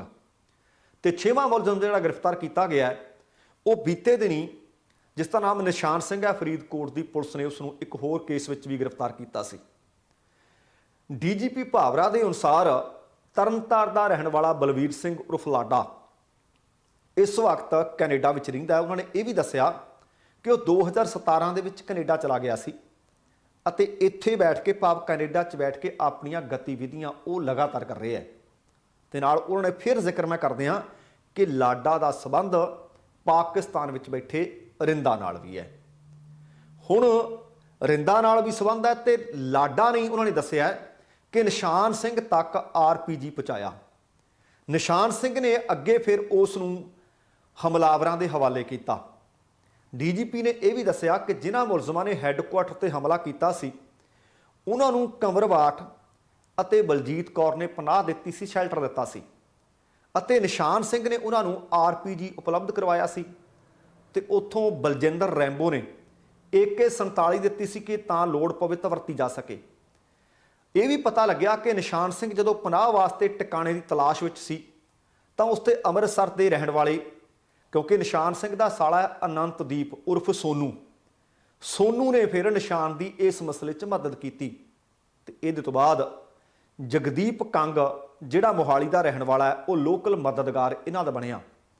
ਉਹ ਮੋਹਾਲੀ 'ਚ ਹੀ ਰਹਿੰਦਾ ਹੈ ਤੇ ਇਸ ਮਸਲੇ ਦੇ ਖੁਲਾਸੇ ਕਰਦਿਆਂ ਉਹਨਾਂ ਨੇ ਇਹ ਵੀ ਦੱਸਿਆ ਕਿ ਸਾਰੇ ਹਮਲਾਵਰਾਂ ਨੇ 15 ਦਿਨ ਤਿਆਰੀ ਕੀਤੀ। ਉਹ 15 ਦਿਨ ਤੋਂ ਅੰਮ੍ਰਿਤਸਰ ਦੇ ਵਿੱਚ ਪਹਿਲਾਂ ਲੁਕੇ, ਫਿਰ 7 ਮਈ ਨੂੰ ਉਹ ਤਰਨਤਾਰਨ ਤੋਂ ਤੁਰੇ, 9 ਮਈ ਨੂੰ ਉਹਨਾਂ ਨੇ ਇਹ ਹਮਲਾ ਕੀਤਾ ਤੇ ਹਮਲੇ ਤੋਂ ਪਹਿਲਾਂ ਦੁਪਹਿਰ ਵਕਤ ਵੀ ਇਹਨਾਂ ਨੇ ਰੇਕੀ ਕੀਤੀ ਤੇ 3 ਦਿਨ ਉਹ ਰੇਕੀ ਵੀ ਕਰਦੇ ਰਹੇ। ਇਹ ਵੀ ਦੱਸਿਆ ਗਿਆ ਕਿ ਜਦੋਂ ਉਹ ਰੇਕੀ ਕਰਨ ਗਏ ਤਾਂ ਜਗਦੀਪ ਕੰਗ ਅਤੇ ਹਮਲਾਵਰਾਂ ਦੇ ਵਿੱਚ ਚੜਤ ਸਿੰਘ ਨਾਂ ਦਾ ਇੱਕ ਵਿਅਕਤੀ ਸੀ, ਜਿਹੜੇ ਇਹ ਰੇਕੀ ਕਰਦੇ ਰਹੇ, 3 ਦਿਨ ਕਰਦੇ ਰਹੇ। ਉਹਨਾਂ ਨੇ ਰੌਕਟ ਦਾਗਣ ਅਤੇ ਫਿਰ ਭੱਜਣ ਦੇ ਰਸਤੇ ਦੀ ਜਾਂਚ ਕੀਤੀ ਇਹਦੇ ਤੋਂ ਬਾਅਦ ਸ਼ਾਮ ਦਾ ਜਦੋਂ ਵਕਤ ਹੋਇਆ, ਚੜ੍ਹਤ ਸਿੰਘ ਅਤੇ ਉਹਦੇ ਨਾਲ ਦੋ ਹਮਲਾਵਰ ਸਵਿਫਟ ਕਾਰ ਵਿੱਚ ਸਵਾਰ ਹੋਏ ਅਤੇ ਉਹਨਾਂ ਨੇ ਇਹ ਹਮਲਾ ਕਰ ਦਿੱਤਾ। ਜਿੱਥੋਂ ਇੰਟੈਲੀਜੈਂਸ ਹੈੱਡਕੁਆਟਰ ਤੇ ਹਮਲਾ ਹੋਇਆ, ਉੱਥੇ ਤੁਹਾਨੂੰ ਪਤਾ ਹੈ ਕਿ ਬੀਤੇ ਦਿਨੀ ਇੱਕ CCTV ਫੁਟੇਜ ਨਸ਼ਰ ਕੀਤੀ ਗਈ ਸੀ, ਜਿਸ ਦੇ ਵਿੱਚ ਉਹ ਸਵਿਫਟ ਕਾਰ ਜਾਂਦੀ ਨਜ਼ਰ ਆਉਂਦੀ ਹੈ। ਪਰ ਇਸ ਗੱਲ ਦਾ ਖੁਲਾਸਾ ਕਰਦਿਆਂ DGP ਨੇ ਇਹ ਜ਼ਰੂਰ ਦੱਸਿਆ ਕਿ ਚੜ੍ਹਤ ਸਿੰਘ ਅਤੇ ਦੋ ਹਮਲਾਵਰ ਜਿਨ੍ਹਾਂ ਨੇ ਇਹ ਹਮਲਾ ਕੀਤਾ ਸੀ, ਉਹ ਹਾਲੇ ਤੱਕ ਫਰਾਰ ਨੇ, ਉਹਨਾਂ ਦੀ ਗ੍ਰਿਫਤਾਰੀ ਹੋ ਨਹੀਂ ਸਕੀ। ਪੁਲਿਸ ਉਹਨਾਂ ਦੀ ਗ੍ਰਿਫਤਾਰੀ ਲਈ ਹਾਲੇ ਵੀ ਛਾਪੇਮਾਰੀ ਕਰ ਰਹੀ ਹੈ। ਇਹਦੇ ਤੋਂ ਇਲਾਵਾ ਇਸੇ ਹੀ ਮਾਮਲੇ ਦੇ ਵਿੱਚ ਪੁਲਿਸ ਨੇ ਨੋਇਡਾ ਤੋਂ ਮੁਹੰਮਦ ਨਸੀਮ ਆਲਮ ਅਤੇ ਮੁਹੰਮਦ ਸਰਫਰਾਜ਼ ਨੂੰ ਵੀ ਗ੍ਰਿਫਤਾਰ ਕੀਤਾ ਤੇ ਉਹਨਾਂ ਤੋਂ ਵੀ ਪੁੱਛਗਿੱਛ ਕੀਤੀ ਜਾ ਰਹੀ ਹੈ ਤੇ ਇਹ ਅਸਲ ਦੇ ਵਿੱਚ ਮੂਲ ਰੂਪ ਵਿੱਚ ਬਿਹਾਰ ਦੇ ਰਹਿਣ ਵਾਲੇ ਨੇ। ਹੁਣ ਉਹਨਾਂ ਨੇ ਖੁਲਾਸੇ ਬਹੁਤ ਵੱਡੇ ਕੀਤੇ ਨੇ ਕਿ ਕਿਵੇਂ ਕੈਨੇਡਾ, ਕਿਵੇਂ ਪਾਕਿਸਤਾਨ, ਕਿਵੇਂ ਤਰਨਤਾਰਨ, ਕਿਵੇਂ ਮੋਹਾਲੀ ਤੇ ਫਿਰ ਕਿਵੇਂ ਇਹਨੂੰ ਅੰਜਾਮ ਦਿੱਤਾ ਗਿਆ ਹੈ। ਹੁਣ ਸੱਚਮੁੱਚ ਜੇਕਰ ਇਹ ਜਾਣਕਾਰੀ ਸਟੀਕ ਹੈ, ਜਿਹੜੇ ਫੜੇ ਗਏ ਵਿਅਕਤੀ ਨੇ, ਜੇ ਉਹਨਾਂ ਦੀ ਇਹ ਜਾਣਕਾਰੀ ਸਹੀ ਹੈ ਤਾਂ ਇਹਦਾ ਮਤਲਬ ਇਹ ਗੁੱਥੀ ਸੁਲਝ ਗਈ ਹੈ। ਪਰ ਸਵਾਲ ਫਿਰ ਬਹੁਤ ਵੱਡੇ ਨੇ ਕਿ 3 ਦਿਨ ਰੇਕੀ ਕਰਦੇ ਰਹੇ ਹੋਣ, ਪਾਕਿਸਤਾਨ ਤੋਂ ਅਸਲਾ ਵੀ ਆ ਗਿਆ ਹੋਵੇ, ਨਾ BSF ਨੂੰ ਉਗ ਸੁਗ ਲੱਗੀ, ਨਾ ਪੰਜਾਬ ਦੇ ਖੁਫੀਆ ਵਿਭਾਗ ਨੂੰ ਲੱਗੀ ਕਿ ਉਹਨਾਂ ਦੇ ਮੁੱਖ ਦਫ਼ਤਰ ਤੇ ਹੀ ਹਮਲਾ ਹੋਣ ਵਾਲਾ ਹੈ। ਵੇਖਦੇ ਹਾਂ ਕਿ ਚੜ੍ਹਤ ਸਿੰਘ ਅਤੇ ਉਹਨਾਂ ਦੇ ਦੋ ਹੋਰ ਸਾਥੀਆਂ ਦੀ ਕਦੋਂ ਗ੍ਰਿਫਤਾਰੀ ਹੁੰਦੀ ਹੈ ਅਤੇ ਹੋਰ ਕਿਹਨਾਂ ਦੇ ਨਾਮ 6 ਮੁਲਜ਼ਮ ਜਿਹੜੇ ਗ੍ਰਿਫਤਾਰ ਕੀਤੇ ਗਏ ਹੈ ਕਿ ਉਹ ਕਦੋਂ ਹੋਰ ਕਿਹਨਾਂ ਦਾ ਨਾਮ ਲੈਂਦੇ ਆ, ਜਾਂ ਸਿਰਫ ਇਹਨਾਂ ਨੇ ਹੀ ਤਾਣਾ ਬਾਣਾ ਬੁਣਿਆ, ਜਾਂ ਭਾਵੇਂ ਲਾਡਾ ਭਾਵੇਂ ਰਿੰਦਾ, ਕਿਉਂਕਿ ਕੋਈ ਰਿਸ਼ਤੇਦਾਰੀ ਤਾਂ ਆਪਸ 'ਚ ਲੱਗਦੀ ਨਹੀਂ ਕਿ ਕੋਈ ਲਾਲਚ ਦਿੱਤਾ ਸੀ, ਕਿੰਨੇ ਪੈਸਿਆਂ ਦਾ ਲਾਲਚ ਦਿੱਤਾ ਸੀ, ਜਾਂ ਕਿਸੇ ਨਾਲ ਇਹ ਬਦਲਾ ਲਓ ਭਾਵਨਾ ਦੇ ਤਹਿਤ ਕਿ ਹਾਂ ਅਸੀਂ ਇਹ ਕਰਨਾ ਚਾਹੁੰਦੇ ਹਾਂ, ਸਰਕਾਰ ਨੂੰ ਅਸੀਂ ਦਿਖਾਉਣਾ ਚਾਹੁੰਦੇ ਹਾਂ ਕੰਮ ਕਰਕੇ। ਇਹ ਹਾਲੇ ਖੁਲਾਸਾ ਹੋਣਾ ਬਾਕੀ ਹੈ ਕਿ ਅਸਲ ਦੇ ਵਿੱਚ ਕੀ ਇਹ ਦਹਿਸ਼ਤ ਫੈਲਾਉਣ ਵਾਸਤੇ ਸੀ, ਕੀ ਕਿਸ ਤੋਂ ਬਦਲਾ ਲੈਣ ਵਾਸਤੇ ਸੀ, ਜਾਂ ਇੱਕ ਸਵਾਲ ਹੋਰ ਬਹੁਤ ਵੱਡਾ ਹੈ। ਕੈਪਟਨ ਅਮਰਿੰਦਰ ਸਿੰਘ ਹੋਰਾਂ ਦੇ ਕੁਝ ਕੁ ਬਿਆਨ ਕੱਢ ਕੇ ਵੇਖੋ, ਜਦੋਂ ਉਹ ਕਹਿੰਦੇ ਸੀ ਕਿ ਨਾ ਵੀ ਆਮ ਆਦਮੀ ਪਾਰਟੀ ਨੂੰ ਵੋਟਾਂ ਨਾ ਪਾਇਓ, ਇਹ ਤਾਂ ਖਾਲਿਸਤਾਨ ਦੀ ਲਹਿਰ ਉੱਠ ਕੇ ਖੜੀ ਹੋ ਜੂ। ਉਹਨਾਂ ਦੇ ਬਿਆਨ ਨੂੰ ਇਸ ਚੀਜ਼ ਨਾਲ ਜੋੜ ਕੇ ਦੇਖਣਾ ਚਾਹੀਦਾ ਹੈ ਕਿ ਉਹਨਾਂ ਕੋਲੇ ਕਿਹੜੀਆਂ ਖੁਫੀਆ ਜਾਣਕਾਰੀਆਂ ਸੀ। ਦੂਸਰੀ ਗੱਲ ਆ, ਉਹ ਕਹਿੰਦੇ ਸੀ ਭਗਵੰਤ ਮਾਨ ਵਰਗਾ ਇੱਕ ਕਮੇਡੀਅਨ ਨਹੀਂ ਅਮਨ ਕਾਨੂੰਨ ਨੂੰ ਸੰਭਾਲ ਕੇ ਰੱਖ ਸਕਦਾ। ਉਹ ਕਿਵੇਂ ਆਖ ਸਕਦੇ ਸੀ? ਉਹ ਕਿਵੇਂ ਆਖਦੇ ਸੀ ਕਿ ਪਾਕਿਸਤਾਨ ਵਾਲੇ ਪਾਸੋਂ ਇਹ ਸਾਰਾ ਕੁਝ ਆਵੇਗਾ? ਸੱਚਮੁੱਚ ਉਹਨਾਂ ਤੋਂ ਵੀ ਪੁੱਛਗਿੱਛ ਕਰਨੀ ਚਾਹੀਦੀ ਹੈ ਕਿ ਤੁਹਾਡੇ ਕੋਲੇ ਕਿਹੜੀਆਂ ਸਟੀਕ ਜਾਣਕਾਰੀਆਂ ਸੀ, ਕਿਹੜੀਆਂ ਚੀਜ਼ਾਂ ਨੂੰ ਆਧਾਰ ਬਣਾ ਕੇ ਤੁਸੀਂ ਉਹ ਬਿਆਨ ਦਿੰਦੇ ਰਹੇ। ਤੇ ਹੁਣ ਅਗਲੀ ਜਿਹੜੀ ਜਾਣਕਾਰੀ ਹੈ, ਇਹ ਮਾਪਿਆਂ ਵਾਸਤੇ, ਅਧਿਆਪਕਾਂ ਵਾਸਤੇ ਅਤੇ ਬੱਚਿਆਂ ਵਾਸਤੇ ਕਾਫੀ ਅਹਿਮ ਹੈ, ਕਿਉਂਕਿ ਜਿਹੜਾ ਟਵੀਟ ਕੀਤਾ ਗਿਆ ਜਿਸ ਦੇ ਵਿੱਚ ਜਾਣਕਾਰੀ ਦਿੱਤੀ ਗਈ ਹੈ ਪੰਜਾਬ ਦੇ ਸਿੱਖਿਆ ਮੰਤਰੀ ਦੇ ਵੱਲੋਂ, ਇਹਨਾਂ ਦਾ ਜ਼ਿਕਰ ਕੀਤਾ ਗਿਆ, ਉਹ 'ਚ ਵਿਦਿਆਰਥੀਆਂ ਦਾ ਵੀ, ਮਾਪਿਆਂ ਦਾ ਵੀ ਅਤੇ ਅਧਿਆਪਕਾਂ ਦਾ ਵੀ। ਇਹ ਜ਼ਿਕਰ ਕਰਦਿਆਂ ਉਹਦੇ 'ਚ ਲਿਖਿਆ ਗਿਆ ਹੈ ਕਿ ਇਹਨਾਂ ਵੱਲੋਂ ਮਿਲੀ ਫੀਡਬੈਕ ਦੇ ਅਨੁਸਾਰ, ਇਹਨਾਂ ਦੀ ਮੰਗ ਦੇ ਅਨੁਸਾਰ ਪੰਜਾਬ ਦੇ ਸਕੂਲਾਂ ਦੇ ਵਿੱਚ ਗਰਮੀ ਦੀਆਂ ਛੁੱਟੀਆਂ ਬੀਤੇ ਵਰ੍ਹੇ ਵਾਂਗ ਹੀ ਕਰਨ ਦੀ ਪੁਰਜ਼ੋਰ ਮੰਗ ਤੇ ਚੱਲਦਿਆਂ ਪੰਜਾਬ ਦੇ ਮੁੱਖ ਮੰਤਰੀ ਭਗਵੰਤ ਮਾਨ ਦੇ ਦਿਸ਼ਾ ਨਿਰਦੇਸ਼ਾਂ ਦੇ ਤਹਿਤ ਸਿੱਖਿਆ ਵਿਭਾਗ ਵੱਲੋਂ ਆਪਣੇ ਫੈਸਲੇ ਉੱਤੇ ਪੁਨਰ ਵਿਚਾਰ ਕਰਦਿਆਂ 15 ਮਈ ਤੋਂ 31 ਮਈ 2022 ਤੱਕ ਪੰਜਾਬ ਦੇ ਸਾਰੇ ਸਰਕਾਰੀ, ਸਹਾਇਤਾ ਪ੍ਰਾਪਤ ਅਤੇ ਪ੍ਰਾਈਵੇਟ ਸਕੂਲਾਂ 'ਚ ਆਫਲਾਈਨ ਮੋਡ ਵਿੱਚ ਕਲਾਸਾਂ ਲੱਗਣਗੀਆਂ। ਤੇ ਨਾਲ ਇਹ ਵੀ ਦੱਸਿਆ ਗਿਆ ਉਹਦੇ 'ਚ ਕਿ ਗਰਮੀਆਂ ਦੀਆਂ ਛੁੱਟੀਆਂ 1 ਤੋਂ ਲੈ ਕੇ 30 ਜੂਨ ਤੱਕ ਕਰਨ ਦਾ ਫੈਸਲਾ ਕਰ ਦਿੱਤਾ ਗਿਆ ਹੈ। ਟਵੀਟ ਵੀ ਕੀਤਾ ਗਿਆ ਤੇ ਨਾਲ ਇੱਕ ਪ੍ਰੈਸ ਰਿਲੀਜ਼ ਵੀ ਭੇਜਿਆ ਗਿਆ, ਜਿਸ ਦੇ ਵਿੱਚ ਪੰਜਾਬ ਦੇ ਸਿੱਖਿਆ ਮੰਤਰੀ ਗੁਰਮੀਤ ਸਿੰਘ ਮੀਤਹਿਰ ਨੇ ਲਿਖਿਆ ਹੈ ਕਿ ਕੋਵਿਡ-19 ਦੇ ਕਾਰਨ 2 ਸਾਲ ਸਕੂਲਾਂ ਅੰਦਰ ਆਫਲਾਈਨ ਕਲਾਸਾਂ ਨਾ ਲੱਗਣ ਕਾਰਨ ਪੜ੍ਹਾਈ ਦੇ ਹੋਏ ਨੁਕਸਾਨ ਦੇ ਕਾਰਨ ਵਿਦਿਆਰਥੀਆਂ ਅਤੇ ਮਾਪਿਆਂ ਦੇ ਵੱਲੋਂ ਵਾਰ-ਵਾਰ ਮੰਗ ਕੀਤੀ ਜਾ ਰਹੀ ਸੀ। ਵਾਰ-ਵਾਰ ਮੰਗ ਕੀ ਕੀਤੀ ਜਾ ਰਹੀ ਸੀ? ਉਹਨਾਂ ਨੇ ਲਿਖਿਆ ਹੈ ਕਿ ਸਰਕਾਰ ਗਰਮੀਆਂ ਦੀਆਂ ਛੁੱਟੀਆਂ ਪਹਿਲਾਂ ਵਾਂਗ ਹੀ ਕਰੇ ਅਤੇ ਆਨਲਾਈਨ ਕਲਾਸਾਂ ਤੋਂ ਗੁਰੇਜ਼ ਕੀਤਾ ਜਾਵੇ। ਇਸ ਕਰਕੇ 15 ਮਈ ਤੋਂ 31 ਮਈ 2022 ਤੱਕ ਉਹਨਾਂ ਨੇ ਲਿਖਿਆ ਹੈ ਕਿ ਪ੍ਰਾਇਮਰੀ ਸਕੂਲਾਂ ਦਾ ਸਮਾਂ 7 ਵਜੇ ਤੋਂ ਲੈ ਕੇ 11 ਵਜੇ ਤੱਕ, ਮਿਡਲ, ਹਾਈ ਅਤੇ ਸੀਨੀਅਰ ਸੈਕੰਡਰੀ ਸਕੂਲ 7 ਵਜੇ ਤੋਂ ਲੈ ਕੇ 12:30 ਵਜੇ ਤੱਕ ਲੱਗਿਆ ਕਰਨਗੇ। ਮੀਤਹਿਰ ਹੋਰਾਂ ਨੇ ਇਹ ਵੀ ਲਿਖਿਆ ਹੈ ਤੇ ਟਵੀਟ ਵਿੱਚ ਵੀ ਦੱਸਿਆ ਹੈ ਕਿ ਉਹਨਾਂ ਵੱਲੋਂ ਰੋਜ਼ਾਨਾ ਕੀਤੇ ਜਾ ਰਹੇ ਸਕੂਲੀ ਦੌਰਿਆਂ ਮੌਕੇ ਅਧਿਆਪਕਾਂ ਤੋਂ ਜਿਹੜੀ ਫੀਡਬੈਕ ਮਿਲੀ ਸੀ ਕਿ 31 ਮਈ ਤੱਕ ਸਕੂਲਾਂ ਵਿੱਚ ਇਸੇ ਤਰ੍ਹਾਂ ਪੜ੍ਹਾਈ ਚੱਲਦੀ ਰਹੇ। ਉਹਨਾਂ ਨੇ ਇਹ ਵੀ ਆਖਿਆ ਕਿ ਸਾਰੇ ਪਾਸਿਆਂ ਤੋਂ ਜਿਹੜੀ ਮੰਗ ਕੀਤੀ ਜਾ ਰਹੀ ਸੀ ਉਹਨੂੰ ਮੱਦੇਨਜ਼ਰ ਰੱਖਦਿਆਂ ਸਿੱਖਿਆ ਵਿਭਾਗ ਨੇ ਗਰਮੀ ਦੀਆਂ ਛੁੱਟੀਆਂ 1 ਤੋਂ 30 ਜੂਨ ਤੱਕ ਕਰਨ ਦਾ ਫੈਸਲਾ ਕਰ ਦਿੱਤਾ ਹੈ। ਤੇ ਹੁਣ ਉਹਨਾਂ ਨਾਲ ਇਸ ਗੱਲ ਦਾ ਵੀ ਜ਼ਿਕਰ ਕੀਤਾ ਕਿ ਪੰਜਾਬ ਸਰਕਾਰ ਦੀ ਕੋਸ਼ਿਸ਼ ਹੈ ਕਿ ਜਿਹੜਾ ਵੀ ਫੈਸਲਾ ਕੀਤਾ ਜਾਵੇ ਉਹ ਲੋਕ ਰਾਏ ਦੇ ਅਨੁਸਾਰ ਹੀ ਕੀਤਾ ਜਾਵੇ। ਇਹ ਗੱਲ ਤਾਂ ਚੰਗੀ ਹੈ, ਪਰ ਲੋਕ ਰਾਏ ਕੀ ਸਾਰੇ ਮਸਲਿਆਂ ਦੇ ਵਿੱਚ ਲਈ ਜਾਵੇਗੀ, ਇਹ ਆਉਣ ਵਾਲਾ ਸਮਾਂ ਦੱਸੇਗਾ। ਹੁਣ ਆਹ ਜਿਹੜੀ ਅਗਲੀ ਖਬਰ ਹੈ, ਇਹ ਸੱਚਮੁੱਚ ਸਰਕਾਰ ਅਤੇ ਆਮ ਲੋਕਾਂ ਦੇ ਆਪਸੀ ਤਾਲਮੇਲ ਦੇ ਨਾਲ ਸੰਬੰਧਿਤ ਹੈ ਕਿ ਕਿੰਨਾ ਕੁ ਆਪਸੀ ਸਹਿਯੋਗ ਤੇ ਕਿੰਨਾ ਕੁ ਤਾਲਮੇਲ ਬਣਦਾ ਹੈ। ਕੱਲ੍ਹ ਦੇ ਆਪਣੇ ਪ੍ਰੋਗਰਾਮ ਦੇ ਵਿੱਚ ਇੱਕ ਖਬਰ ਤੁਹਾਡੇ ਨਾਲ ਸਾਂਝੀ ਕੀਤੀ ਸੀ ਕਿ ਪੰਜਾਬ ਸਰਕਾਰ ਪੰਚਾਇਤੀ ਜ਼ਮੀਨਾਂ ਦੇ ਉੱਤੇ ਜਿਹੜੇ ਨਜਾਇਜ਼ ਕਬਜ਼ੇ ਹੋਏ ਨੇ ਉਹਨੂੰ ਛੁਡਾਉਣਾ ਚਾਹੁੰਦੀ ਹੈ। ਤੇ ਉਹਦੇ ਤੋਂ ਪਹਿਲਾਂ ਇੱਕ ਦਿਨ ਤੁਹਾਡੇ ਨਾਲ ਖਬਰ ਸਾਂਝੀ ਕੀਤੀ ਸੀ ਕਿ ਪੰਜਾਬ ਦੇ ਮੁੱਖ ਮੰਤਰੀ ਨੇ ਆਖਿਆ ਕਿ ਜਿਹੜੇ ਲੋਕ ਨਜਾਇਜ਼ ਕਬਜ਼ੇ ਨਹੀਂ ਛੱਡਣਗੇ, ਆਪਣੀ ਇੱਛਾ ਨਾਲ ਨਹੀਂ ਛੱਡਣਗੇ, ਉਹਨਾਂ ਨੂੰ ਪੁਰਾਣੇ ਖਰਚੇ ਤੇ ਨਵੇਂ ਪਰਚਿਆਂ ਦਾ ਇੰਤਜ਼ਾਰ ਕਰੋ, ਉਹ ਪੈਣਗੇ। ਤੇ ਹੁਣ 31 ਮਈ ਉਹ ਤਰੀਕ ਦਿੱਤੀ ਗਈ ਕਿ ਆਪਣੀ ਮਰਜ਼ੀ ਨਾਲ ਇਹ ਨਜਾਇਜ਼ ਕਬਜ਼ੇ ਛੱਡ ਦਿਓ ਜਾਂ ਇਹਨੂੰ ਚੇਤਾਵਨੀ ਆਖ ਸਕਦੇ ਆ। ਕਬਜ਼ੇ ਨਾ ਛੱਡਣ ਵਾਲਿਆਂ ਦੇ ਖਿਲਾਫ ਸਖਤ ਕਾਰਵਾਈ ਕੀਤੀ ਜਾਊ, ਪੁਰਾਣੇ ਖਰਚੇ ਤੇ ਨਵੇਂ ਪਰਚੇ ਪਾਏ ਜਾਣਗੇ। ਹੁਣ ਜਿਹੜੀ ਉਹ ਅਪੀਲ ਹੈ, ਹੋ ਸਕਦਾ ਕਿ ਅੱਜ ਜਦੋਂ ਤੁਸੀਂ ਅਖਬਾਰ ਪੜ੍ਹੋਗੇ, ਅੱਜ ਪੰਜਾਬ ਦੇ ਵਿੱਚ ਛਪਣ ਵਾਲੇ ਬਹੁਤ ਸਾਰੇ ਅਖਬਾਰਾਂ ਦੇ ਮੁੱਖ ਪੰਨਿਆਂ ਦੇ ਉੱਤੇ ਪੰਜਾਬ ਸਰਕਾਰ ਦੇ ਵੱਲੋਂ ਇਸ਼ਤਿਹਾਰ ਵੀ ਹੋਏਗਾ ਕਿ ਸਵੈ ਇੱਛਾ ਦੇ ਨਾਲ ਨਜਾਇਜ਼ ਕਬਜ਼ੇ ਛੱਡ ਦਿਓ। ਉਹਨਾਂ ਦੀ ਅਪੀਲ ਹੁਣ ਰੰਗ ਲਿਆ ਰਹੀ ਹੈ। ਕੱਲ੍ਹ ਵੀ ਤੁਹਾਡੇ ਨਾਲ ਖਬਰ ਸਾਂਝੀ ਕੀਤੀ ਸੀ ਤੇ ਅੱਜ ਵੀ ਕਈ ਖਬਰਾਂ ਨੇ ਕਿ ਕਈ ਪਿੰਡਾਂ ਨੇ ਪੰਚਾਇਤੀ ਜ਼ਮੀਨਾਂ ਦੇ ਉੱਤੇ ਜਿਹੜੇ ਨਜਾਇਜ਼ ਕਬਜ਼ੇ ਸੀ ਉਹ ਛੱਡਣੇ ਸ਼ੁਰੂ ਕਰ ਦਿੱਤੇ ਹੈ। ਕੱਲ੍ਹ ਖਬਰ ਇਹੀ ਸੀ ਕਿ 417 ਏਕੜ ਪੰਚਾਇਤੀ ਜ਼ਮੀਨ ਛੱਡੀ। ਫਤਿਹਗੜ੍ਹ ਸਾਹਿਬ ਦੇ ਵਿੱਚ ਪੈਂਦਾ ਹੈ ਪਿੰਡ ਛਲੇੜੀ ਕਲਾਂ ਦੇ ਵਿੱਚੋਂ ਜ਼ਮੀਨ ਛੱਡਣ ਤੋਂ ਬਾਅਦ ਹੁਣ ਉਹਨਾਂ ਨੂੰ ਪੰਜਾਬ ਸਰਕਾਰ ਵੱਲੋਂ ਇੱਕ ਤੋਹਫਾ ਦਿੱਤਾ ਜਾਣਾ ਹੈ। ਇੱਕ ਤਾਂ ਉੱਥੇ ਕਹਿੰਦੇ ਪਸ਼ੂ ਹਸਪਤਾਲ ਬਣਾ ਕੇ ਦਿੱਤਾ ਜਾਊ। ਇਹਦੇ ਨਾਲ ਹੀ ਆਮ ਆਦਮੀ ਪਾਰਟੀ ਦੇ ਟਵਿੱਟਰ ਹੈਂਡਲ ਦੇ ਉੱਤੇ ਇਸ ਗੱਲ ਦਾ ਵੀ ਐਲਾਨ ਕੀਤਾ ਗਿਆ ਹੈ ਕਿ ਸਵੈ ਇੱਛਾ ਦੇ ਨਾਲ ਜਿਹੜੀਆਂ ਪੰਚਾਇਤੀ ਜ਼ਮੀਨਾਂ ਤੋਂ ਪਿੰਡ ਦੇ ਲੋਕ ਜਾਂ ਪੰਚਾਇਤਾਂ ਕਬਜ਼ੇ ਛੁਡਾ ਲੈਣਗੀਆਂ ਜਾਂ ਕਬਜ਼ੇ ਲੋਕ ਛੱਡ ਦੇਣਗੇ, ਉਹਨਾਂ ਨੂੰ ਸਰਕਾਰ ਦੇ ਵੱਲੋਂ ਵਿਸ਼ੇਸ਼ ਤੋਹਫਿਆਂ ਦੇ ਨਾਲ ਨਵਾਜਿਆ ਜਾਊਗਾ। ਉਹਦੇ ਵਿੱਚ ਲਿਖਿਆ ਕੀ ਹੋਇਆ ਹੈ ਕਿ ਤੁਸੀਂ ਵੀ ਅੱਗੇ ਆਓ, ਆਪਣੇ ਪਿੰਡ ਲਈ ਸਰਕਾਰ ਵੱਲੋਂ ਵਿਸ਼ੇਸ਼ ਸਹੂਲਤ ਪਾਓ। ਦੱਸਣਾ ਬਣਦਾ ਕਿ ਬੀਤੇ ਦਿਨੀ ਕੈਬਨਿਟ ਮੰਤਰੀ ਕੁਲਦੀਪ ਸਿੰਘ ਧਾਲੀਵਾਲ ਨੇ ਪਿੰਡ ਛਲੇੜੀ ਕਲਾਂ ਦੇ ਵਿੱਚ ਨਿੱਜੀ ਤੌਰ ਤੇ ਪਹੁੰਚ ਕੇ ਇਸ ਮਸਲੇ ਨੂੰ ਆਧਾਰ ਬਣਾ ਕੇ ਲੋਕਾਂ ਦਾ ਧੰਨਵਾਦ ਵੀ ਕੀਤਾ ਸੀ। ਤੇ ਉਸ ਮੌਕੇ ਧਾਲੀਵਾਲ ਸਾਹਿਬ ਹੋਰਾਂ ਨੇ ਕਿਹਾ ਸੀ ਕਿ ਪਿੰਡ ਦੇ ਲੋਕ ਪਿਛਲੇ ਲੰਬੇ ਸਮੇਂ ਤੋਂ ਸ਼ਾਮਲਾਟ ਜ਼ਮੀਨ ਤੇ ਕਾਬਜ਼ ਸੀ, ਜਿਨ੍ਹਾਂ ਨੇ ਹਲਕਾ ਫਤਿਹਗੜ੍ਹ ਸਾਹਿਬ ਤੋਂ ਵਿਧਾਇਕ ਲਖਬੀਰ ਸਿੰਘ, ਉਹਨਾਂ ਨੇ ਦੱਸਿਆ ਸੀ ਕਿ ਇਹਨਾਂ ਦੇ ਯਤਨਾਂ ਦੇ ਸਦਕਾ ਮੁੱਖ ਮੰਤਰੀ ਪੰਜਾਬ ਭਗਵੰਤ ਮਾਨ ਦੀ ਅਗਵਾਈ ਵਾਲੀ ਪੰਜਾਬ ਸਰਕਾਰ ਪ੍ਰਤੀ ਭਰੋਸਾ ਪ੍ਰਗਟਾਇਆ ਅਤੇ ਭਰੋਸਾ ਪ੍ਰਗਟਾਉਂਦਿਆਂ ਹੋਇਆਂ ਜਿਹੜੀ ਆ ਜ਼ਮੀਨ ਬੀਤੇ ਕਈ ਵਰ੍ਹਿਆਂ ਤੋਂ ਦੱਬੀ ਹੋਈ ਸੀ, ਉਹ ਫਿਰ ਸਰਕਾਰ ਨੂੰ ਪੰਚਾਇਤ ਨੂੰ ਸੌਂਪ ਕੇ ਇਤਿਹਾਸਕ ਫੈਸਲਾ ਕੀਤਾ ਹੈ।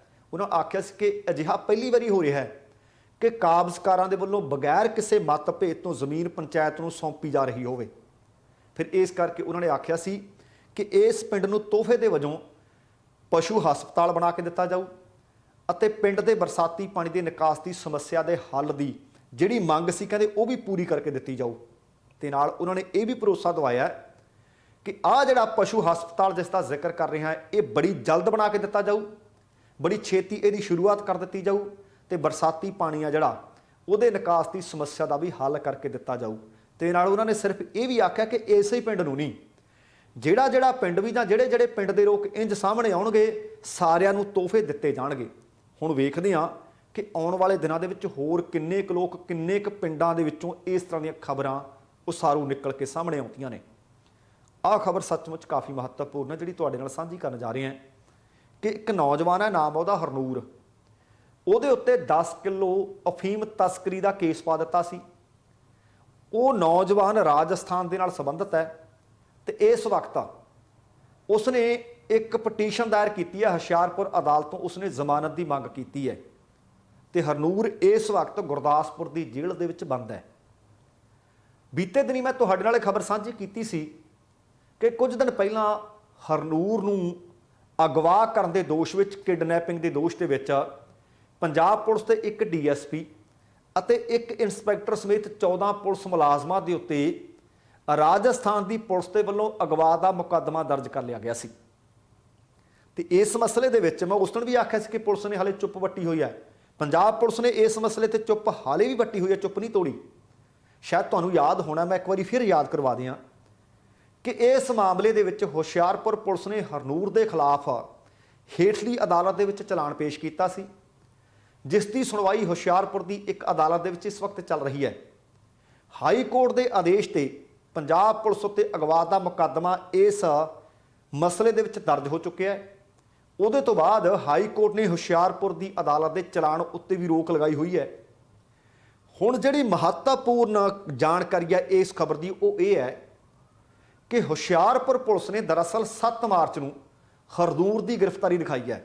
ਇਹ ਗ੍ਰਿਫਤਾਰੀ ਹੁਸ਼ਿਆਰਪੁਰ ਦੇ ਵਿੱਚ ਦਿਖਾਈ ਗਈ ਹੈ ਤੇ ਉਹਦੇ ਕੋਲੋਂ 10 ਕਿਲੋ ਅਫੀਮ ਬਰਾਮਦਗੀ ਵੀ ਪਾਈ ਗਈ ਹੈ। ਪੁਲਿਸ ਦਾ ਕਹਿਣਾ ਇਹ ਸੀ ਕਿ ਹਿਮਾਚਲ ਪ੍ਰਦੇਸ਼ ਵਾਲੇ ਪਾਸੋਂ ਇੱਕ ਰਾਜਸਥਾਨ ਦੇ ਨੰਬਰ ਵਾਲੀ ਗੱਡੀ ਆ ਰਹੀ ਸੀ। ਜਦੋਂ ਉਸ ਗੱਡੀ ਨੂੰ ਰੋਕਿਆ ਗਿਆ, ਉਹਦੀ ਤਲਾਸ਼ੀ ਲਈ ਗਈ, ਉਹਦੇ ਵਿੱਚੋਂ 10 ਕਿਲੋ ਅਫੀਮ ਬਰਾਮਦ ਹੋਈ, ਜਿਸ ਦੇ ਦੋਸ਼ ਦੇ ਵਿੱਚ ਹਰਨੂਰ ਨੂੰ ਗ੍ਰਿਫਤਾਰ ਕੀਤਾ ਗਿਆ। ਜਦੋਂ ਕਿ ਹਰਨੂਰ ਰਾਜਸਥਾਨ ਦੇ ਕੋਟਾ ਦਾ ਰਹਿਣ ਵਾਲਾ ਹੈ, ਉਹਦੇ ਉੱਤੇ ਅਫੀਮ ਤਸਕਰੀ ਦਾ ਕੇਸ ਪਾਇਆ ਗਿਆ। ਪਰ ਹਰਨੂਰ ਦੇ ਪਰਿਵਾਰਕ ਮੈਂਬਰਾਂ ਨੇ ਬਹੁਤ ਭੱਜ ਦੌੜ ਕੀਤੀ। ਉਹਨਾਂ ਨੇ ਸੀਸੀਟੀਵੀ ਫੁਟੇਜ ਕਢਵਾਈ, ਜਿਸ ਦੇ ਵਿੱਚੋਂ ਪਤਾ ਲੱਗਦਾ ਕਿ ਹਰਨੂਰ ਨੂੰ ਹੁਸ਼ਿਆਰਪੁਰ ਚੋਂ ਨਹੀਂ ਗ੍ਰਿਫਤਾਰ ਕੀਤਾ ਗਿਆ। ਹਰਨੂਰ ਨੂੰ ਆਈਲੈਟਸ ਦੇ ਬਹਾਨੇ ਕੋਟਾ ਦੇ ਇੱਕ ਹੋਟਲ ਦੇ ਵਿੱਚ ਸੱਦਿਆ ਗਿਆ, ਜਿੱਥੇ ਪੰਜਾਬ ਪੁਲਿਸ ਦੀ ਇੱਕ ਇਨੋਵਾ ਤੇ ਸਰਕਾਰੀ ਬਲੈਰੋ ਦੇਖੀ ਜਾ ਸਕਦੀ ਹੈ, ਸੀਸੀਟੀਵੀ ਕੈਮਰੇ 'ਚ ਨਜ਼ਰ ਆਉਂਦੀ ਹੈ, ਨਾਲ ਉਹਨਾਂ ਦੇ ਹਰਨੂਰ ਨਜ਼ਰ ਆਉਂਦਾ ਹੈ। ਤੇ ਉੱਥੋਂ ਫਿਰ ਨਾਲ ਗ੍ਰਿਫਤਾਰ ਕਰਕੇ ਪੰਜਾਬ ਲਿਆਂਦਾ ਗਿਆ ਤੇ 861 ਕਿਲੋਮੀਟਰ ਦੂਰ ਹੈ ਜਿੱਥੋਂ ਗ੍ਰਿਫਤਾਰੀ ਦਿਖਾਈ ਗਈ ਹੈ, ਕੋਟਾ। ਤੇ ਇਸ ਮਸਲੇ ਦੇ ਵਿੱਚ ਹੀ ਰਾਜਸਥਾਨ ਪੁਲਿਸ ਨੇ ਆਈਪੀਸੀ ਦੀ ਧਾਰਾ 365, 343, 394, 120 B, 115, 167 ਤੇ ਐਨਡੀਪੀਐਸ ਐਕਟ ਦੀ ਧਾਰਾ 59 ਦੇ ਤਹਿਤ ਮੁਕੱਦਮਾ ਦਰਜ ਕੀਤਾ ਪੰਜਾਬ ਪੁਲਿਸ ਦੇ ਖਿਲਾਫ। ਹੁਣ ਹਰਨੂਰ ਦੇ ਪਰਿਵਾਰ ਨੇ ਕੀ ਕੀਤਾ? ਜਦੋਂ ਪੁੱਤਰ ਨਾ ਆਇਆ, ਗੁੰਮਸ਼ੁਦਗੀ ਦੀ ਰਿਪੋਰਟ ਲਿਖਵਾਈ ਤੇ ਫਿਰ ਉਹ ਜਿਹੜੀ ਆਈਡੀ ਸੀ, ਆਈਫੋਨ ਦੀ ਐਪਲ ਆਈਡੀ ਤੋਂ ਪਤਾ ਲੱਗਿਆ ਕਿ ਉਹਦੀ ਲੋਕੇਸ਼ਨ ਹੁਸ਼ਿਆਰਪੁਰ ਦੀ ਹੈ। ਉੱਥੋਂ ਪੰਜਾਬ ਪੁਲਿਸ ਦੀ ਚੋਰੀ ਫੜੀ ਗਈ। ਫਿਰ ਜਿਹੜੇ ਹੋਟਲ 'ਚ ਸੱਦਿਆ ਗਿਆ ਸੀ, ਉਹਦੀ ਸੀਸੀਟੀਵੀ ਫੁਟੇਜ ਕਢਵਾਈ ਗਈ। ਉੱਥੇ ਪੰਜਾਬ ਪੁਲਿਸ ਦੀਆਂ 2 ਗੱਡੀਆਂ ਤੇ ਹਰਨੂਰ ਉਹਨਾਂ ਦੇ ਨਾਲ ਤੇ ਆਪਣੀ ਗੱਡੀ 'ਚ ਬਿਠਾਉਂਦੇ ਨਜ਼ਰ ਆਉਂਦੇ ਨੇ। ਉਹਦੇ ਤੋਂ ਬਾਅਦ ਰਸਤੇ 'ਚ ਰਾਜਸਥਾਨ ਦੇ ਇੱਕ ਢਾਬੇ ਤੇ, ਜਿੱਥੇ ਪੰਜਾਬ ਪੁਲਿਸ ਨੇ ਬੈਠ ਕੇ ਰੋਟੀ ਖਾਧੀ, ਉੱਥੋਂ ਦੀਆਂ ਤਸਵੀਰਾਂ ਉਹਨਾਂ ਨੇ ਜ਼ਾਹਰ ਕਰ ਦਿੱਤੀਆਂ ਨੇ। ਰਸਤੇ ਦੇ ਵਿੱਚ ਟੋਲ ਪਲਾਜ਼ਿਆਂ ਤੋਂ ਸੀਸੀਟੀਵੀ ਫੁਟੇਜ ਜਦ ਕਢਵਾਈ ਗਈ ਤਾਂ ਇਹ ਗੱਡੀਆਂ ਰਾਜਸਥਾਨ ਤੋਂ ਪੰਜਾਬ ਨੂੰ ਆਉਂਦੀਆਂ ਨਜ਼ਰ ਆਉਂਦੀਆਂ ਨੇ। ਉਹਨਾਂ ਵਿੱਚ ਮੈਂ ਫਿਰ ਦੱਸ ਦਿਆਂ ਕਿ ਇਨੋਵਾ ਹੈ ਤੇ ਦੂਸਰੀ ਬਲੈਰੋ ਗੱਡੀ ਹੈ, ਜਿਸ ਦੇ ਉੱਤੇ ਪੰਜਾਬ ਪੁਲਿਸ ਵੀ ਲਿਖਿਆ ਹੋਇਆ ਤੇ ਪੰਜਾਬ ਦਾ ਹੀ ਨੰਬਰ ਹੈ। ਫਿਰ ਉਹ ਫੁਟੇਜ ਨੂੰ ਆਧਾਰ ਬਣਾਇਆ ਗਿਆ, ਹਾਈ ਕੋਰਟ ਦੇ ਵਿੱਚ ਪਟੀਸ਼ਨ ਪਾਈ ਗਈ। ਹਾਈ ਕੋਰਟ ਦੇ ਆਦੇਸ਼ ਦੇ ਅਨੁਸਾਰ ਹੀ ਪੰਜਾਬ ਪੁਲਿਸ ਦੇ ਖਿਲਾਫ ਮੁਕੱਦਮਾ ਦਰਜ ਕੀਤਾ ਗਿਆ। ਮੈਂ ਬੀਤੇ ਦਿਨੀ ਇਹ ਸਾਰੇ ਘਟਨਾਕ੍ਰਮ ਤੋਂ ਬਾਅਦ ਇੱਕ ਸਵਾਲ ਉਠਾਇਆ ਸੀ ਕਿ ਸੱਚਮੁੱਚ ਸੀਸੀਟੀਵੀ ਕੈਮਰੇ ਨਹੀਂ ਝੂਠ ਬੋਲ ਰਹੇ। ਉਹਨਾਂ 'ਚ ਹਰਨੂਰ ਵੀ ਨਜ਼ਰ ਆਉਂਦਾ ਹੈ, ਉਹਨਾਂ 'ਚ ਪੰਜਾਬ ਪੁਲਿਸ ਵੀ ਨਜ਼ਰ ਆਉਂਦੀ ਹੈ, ਪਰ ਗ੍ਰਿਫਤਾਰ ਕੋਟਾ 'ਚੋਂ ਕੀਤਾ, ਦਿਖਾਇਆ ਹੁਸ਼ਿਆਰਪੁਰ 'ਚੋਂ ਗਿਆ। ਗ੍ਰਿਫਤਾਰ ਕੋਟਾ 'ਚੋਂ ਕੀਤਾ, ਆਇਆ ਖਾਲੀ ਹੱਥੀਆਂ, ਕਿਉਂਕਿ ਜਦੋਂ ਗ੍ਰਿਫਤਾਰ ਕੀਤਾ ਉਸ ਵਕਤ ਉਹ ਸੀਸੀਟੀਵੀ ਫੁਟੇਜ ਨਜ਼ਰ ਕੁਝ ਨਹੀਂ ਆਉਂਦਾ। ਫਿਰ ਜਿਹੜੀ ਆ 10 ਕਿਲੋ ਅਫੀਮ ਹਰਨੂਰ ਦੇ ਸਿਰ ਮੜ ਦਿੱਤੀ ਗਈ ਹੈ, ਬਈ ਉਹ ਅਫੀਮ ਕਿਹਦੀ ਹੈ? ਜੇ ਅਫੀਮ ਹਰਨੂਰ ਦੀ ਨਹੀਂ, ਪਰ ਹਰਨੂਰ ਦੇ ਕੋਲੋਂ ਬਰਾਮਦਗੀ ਦਿਖਾਈ ਗਈ ਹੈ। ਦੂਸਰੀ ਗੱਲ ਕਿ ਕੋਟਾ ਦੇ ਵਿੱਚੋਂ ਜਾ ਕੇ ਹਰਨੂਰ ਨੂੰ ਹੀ ਕਿਉਂ ਫੜਿਆ ਗਿਆ? ਇਹ ਅਗਲਾ ਸਵਾਲ ਬਹੁਤ ਵੱਡਾ ਹੈ। ਜੇ ਹਰਨੂਰ ਨੂੰ ਫੜਨਾ ਸੀ ਤਾਂ ਉਹਦੇ ਉੱਤੇ ਜੇ ਕੋਈ ਮੁਕੱਦਮਾ ਬਣਦਾ ਸੀ ਤਾਂ ਉਹ ਪਾਇਆ ਜਾਂਦਾ। ਉਸ ਮੁਕੱਦਮੇ ਦੇ ਅਧੀਨ ਕੋਟਾ ਦੀ ਪੁਲਿਸ ਨੂੰ ਸੰਬੰਧਿਤ ਥਾਣੇ ਨੂੰ ਦੱਸਿਆ ਜਾਂਦਾ ਕਿ ਤੁਹਾਡਾ ਇੱਕ ਬਸ਼ਿੰਦਾ ਇੱਥੋਂ ਦਾ ਰਹਿਣ ਵਾਲਾ, ਉਹਨੂੰ ਅਸੀਂ ਇਸ ਮੁਕੱਦਮੇ 'ਚ ਗ੍ਰਿਫਤਾਰ ਕਰਨਾ ਆ। ਜੇ ਸੱਚਮੁੱਚ ਇਹ ਸਾਰੀਆਂ ਗੱਲਾਂ, ਨਾ ਅਫੀਮ ਹਰਨੂਰ ਦੀ ਨਾ ਹੁਸ਼ਿਆਰਪੁਰ ਤੋਂ ਗ੍ਰਿਫਤਾਰੀ ਹੋਈ, ਤਾਂ ਫਿਰ ਕੋਟਾ ਦੇ ਵਿੱਚ ਉਹਨੂੰ ਫੜਿਆ ਕਿਉਂ ਗਿਆ? ਇਹ ਬਹੁਤ ਗੁੰਝਲਦਾਰ ਬੁਝਾਰਤ ਹੈ ਅਤੇ ਇਹ ਹੱਲ ਹੋਣੀ ਬੜੀ ਲਾਜ਼ਮੀ ਹੈ ਕਿ ਉਹਦੀ ਗ੍ਰਿਫਤਾਰੀ ਕਿਉਂ ਕੀਤੀ ਹੈ। ਉਹ ਜਿਹੜੀ ਅਫੀਮ ਹੈ ਉਹ ਕਿੱਥੋਂ ਆਈ? ਜੇ ਆਈ ਕਿੱਥੋਂ ਹੈ ਤਾਂ ਉਹ ਦੱਸਿਆ ਜਾਵੇ। ਮੈਨੂੰ ਲੱਗਦਾ ਕਿ ਇਸ ਮਸਲੇ 'ਚ ਪੰਜਾਬ ਪੁਲਿਸ ਕਾਫੀ ਕਸੂਤੀ ਘਿਰ ਜਾਣੀ ਹੈ ਕਿ ਅਫੀਮ ਦੱਸੋ ਬਈ, ਕਿਉਂਕਿ ਹੁਣ ਜਿੰਨਾ ਤੁਸੀਂ ਨਸ਼ਾ ਕਿਸ ਤੋਂ ਬਰਾਮਦ ਕਰਦੇ ਹੋ, ਅਦਾਲਤ 'ਚੋਂ ਪੇਸ਼ ਵੀ ਕਰਨਾ ਪੈਂਦਾ। ਉਹ ਅਫੀਮ ਪੇਸ਼ ਕੀਤੀ ਜਾਊ, ਪਰ ਹੁਣ ਅਦਾਲਤ ਪੁੱਛੂ ਕਿ ਕੋਟਾ ਦੇ ਇੱਕ ਹੋਟਲ ਦੇ ਵਿੱਚ ਜਿੱਥੋਂ ਤੁਸੀਂ ਹਰਨੂਰ ਨੂੰ ਫੜਦੇ ਹੋ ਉੱਥੇ ਤਾਂ ਨਜ਼ਰ ਕੁਝ ਨਹੀਂ ਆਉਂਦਾ, ਫਿਰ ਆਹ ਫੀਮ ਦੱਸੋ ਕਿਹਦੀ ਹੈ। ਤੇ ਅਗਲੀ ਖਬਰ ਹੈ ਗੁਰਮੀਤ ਰਾਮ ਰਹੀਮ ਨਾਲ ਸੰਬੰਧਿਤ। ਫਰੀਦਕੋਟ ਜ਼ਿਲ੍ਹੇ 'ਚ ਪੈਂਦਾ ਬਰਗਾੜੀ ਦੇ ਵਿੱਚ ਤਕਰੀਬਨ 7 ਸਾਲ ਪਹਿਲਾਂ ਸਾਲ 2015 ਦੇ ਵਿੱਚ ਬੇਅਦਬੀ ਕਾਂਡ ਵਾਪਰਿਆ ਸੀ। ਡੇਰਾ ਸੱਚਾ ਸੌਦਾ ਦਾ ਮੁਖੀ ਗੁਰਮੀਤ ਰਾਮ ਰਹੀਮ ਉਹ ਇਹਦੇ 'ਚ ਨਾਮਜ਼ਦ ਕੀਤਾ ਹੋਇਆ ਹੈ ਤੇ ਅਦਾਲਤ ਨੇ ਪਰ ਵੱਡੀ ਰਾਹਤ ਦੇ ਦਿੱਤੀ ਹੈ ਡੇਰਾ ਮੁਖੀ ਨੂੰ। 2015 ਦੇ ਵਿੱਚ ਵਿਵਾਦ ਪੋਸਟਰ ਲਾਉਣ ਵਾਸਤੇ ਵਿਵਾਦਤ ਪੋਸਟਰਾਂ ਦੇ ਨਾਲ ਪਾਵਨ ਸਰੂਪਾਂ ਦੀ ਬੇਅਦਬੀ ਦੇ ਨਾਲ ਜਿਹੜੇ ਜੁੜੇ ਮਾਮਲੇ ਸੀ, ਇਹਨਾਂ ਮਾਮਲਿਆਂ ਦੇ ਮੁਤਲਕ ਫਰੀਦਕੋਟ ਦੇ CGM ਦੀ ਅਦਾਲਤ ਦੇ ਵਿੱਚ ਡੇਰਾ ਮੁਖੀ ਨੂੰ ਜ਼ਮਾਨਤ ਦਿੱਤੀ ਗਈ ਹੈ ਤੇ ਦੋਵਾਂ ਮਾਮਲਿਆਂ ਦੇ ਵਿੱਚ ਅਦਾਲਤ ਨੇ ਡੇਰਾ ਮੁਖੀ ਨੂੰ 50-50 ਹਜ਼ਾਰ ਦੇ ਬੌਂਡ ਕਰਨ ਦੇ ਆਦੇਸ਼ ਦਿੱਤੇ ਹੈ। ਹੁਣ ਤੁਸੀਂ ਦੇਖੋ ਕਿ ਡੇਰਾ ਮੁਖੀ ਨੂੰ 50 ਹਜ਼ਾਰ ਦਾ ਬੌਂਡ ਭਰਨਾ ਕਿੰਨਾ ਕੁ ਵੱਡਾ। ਇੱਕ ਪਾਸੇ ਤਾਂ ਲੋਕ ਕਹਿੰਦੇ ਆ ਕਿ ਸਾਨੂੰ ਇਨਸਾਫ ਮਿਲੇ, ਪਤਾ ਲੱਗੇ ਕਿ ਇਹ ਘਟਨਾਵਾਂ ਕਿਵੇਂ ਵਾਪਰੀਆਂ। ਪੰਜਾਬ ਸਰਕਾਰ ਦੇ ਗਲੇ ਦੀ ਹੱਡੀ ਬਣਿਆ ਹੋਇਆ, ਚੌਥਾ ਮੁੱਖ ਮੰਤਰੀ ਆ ਗਿਆ, ਮਸਲਾ ਸਾਡੇ ਤੋਂ ਹੱਲ ਨਹੀਂ ਹੋਇਆ। ਜੇ ਭਾਈ ਜ਼ਮਾਨਤਾਂ ਦੇਈ ਜਾਣੀਆਂ ਨੇ ਤਾਂ ਲੋਕ ਗਲ 'ਚ ਅੰਗੂਠਾ ਦੇਈ ਜਾਂਦੇ ਆ ਸਰਕਾਰਾਂ ਦੇ ਕਿ ਮਸਲਾ ਹੱਲ ਕਰੋ।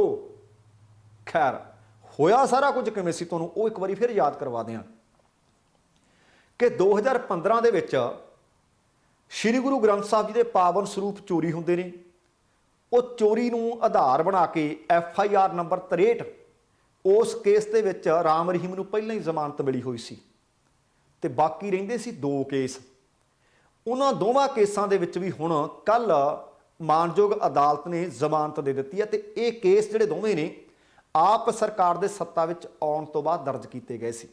ਦੱਸਣਾ ਬਣਦਾ ਹੈ ਕਿ FIR ਨੰਬਰ ਹੈ 117 ਨੰਬਰ FIR ਹੈ ਵਿਵਾਦਤ ਪੋਸਟਰ ਲਗਾਉਣ ਦੇ ਸੰਬੰਧਿਤ। FIR ਹੈ 128 ਬਰਗਾੜੀ ਦੀਆਂ ਗਲੀਆਂ ਦੇ ਵਿੱਚ ਪਾਵਨ ਸ਼੍ਰੀ ਗੁਰੂ ਗ੍ਰੰਥ ਸਾਹਿਬ ਦੇ ਪਾਵਨ ਅੰਗ ਖਿਲਾਰਨ ਦੇ ਮਾਮਲੇ ਨਾਲ ਸੰਬੰਧਿਤ ਹੈ। ਆਮ ਆਦਮੀ ਪਾਰਟੀ ਦੀ ਪੰਜਾਬ ਦੇ ਵਿੱਚ ਸਰਕਾਰ ਦੇ ਗਠਨ ਤੋਂ ਬਾਅਦ ਇਹਨਾਂ ਦੋਵਾਂ ਮਾਮਲਿਆਂ ਦੀ ਜਾਂਚ ਕਰਨ ਵਾਲੀ ਪੰਜਾਬ ਪੁਲਿਸ ਦੀ ਸਿੱਟ ਨੇ ਸਪੈਸ਼ਲ ਇਨਵੈਸਟੀਗੇਸ਼ਨ ਟੀਮ ਨੇ ਡੇਰਾ ਮੁਖੀ ਨੂੰ ਮੁੱਖ ਦੋਸ਼ੀ ਦੇ ਤੌਰ ਤੇ ਨਾਮਜ਼ਦ ਕਰ ਦਿੱਤਾ ਸੀ ਅਤੇ ਸਿੱਟ ਹਰਿਆਣਾ ਦੀ ਰੋਹਤਕ ਜੇਲ੍ਹ ਦੇ ਵਿੱਚ ਸਜ਼ਾ ਕੱਟ ਰਹੇ ਡੇਰਾ ਮੁਖੀ ਤੋਂ ਕਈ ਵਾਰੀ ਪੁੱਛ ਪੜਤਾਲ ਵੀ ਕਰ ਚੁੱਕੀ ਹੈ। ਸਿੱਟ ਅਫਸਰਾਂ ਨੇ ਸਿਰਫ ਜੇਲ੍ਹ ਦੇ ਵਿੱਚ ਜਾ ਕੇ ਪੁੱਛ ਪੜਤਾਲ ਨਹੀਂ ਸੀ ਕੀਤੀ, ਉਹ ਡੇਰੇ ਵਿੱਚ ਵੀ ਗਏ ਸੀ। ਡੇਰੇ ਦੇ ਪ੍ਰਬੰਧਕਾਂ ਤੋਂ ਵੀ ਇਸ ਬਾਬਤ ਪੁੱਛਗਿੱਛ ਕੀਤੀ ਸੀ ਤੇ ਇਹ ਗੱਲ ਉਚੇਚੇ ਤੌਰ ਤੇ ਦੱਸਣ ਵਾਲੀ ਹੈ ਕਿ ਪੰਜਾਬ ਪੁਲਿਸ ਦੀ ਸਿੱਟ ਨੇ ਸਾਲ 2015 ਦੇ ਇਸ ਬੇਅਦਬੀ ਕੇਸ ਦੇ ਵਿੱਚ ਪੰਜਾਬ ਅਤੇ ਹਰਿਆਣਾ ਹਾਈ ਕੋਰਟ ਦੇ ਵਿੱਚ ਆਪਣੀ ਰਿਪੋਰਟ ਦੇ ਵਿੱਚ ਇੱਕ ਗੱਲ ਉਚੇਚੇ ਤੌਰ ਤੇ ਆਖੀ ਸੀ।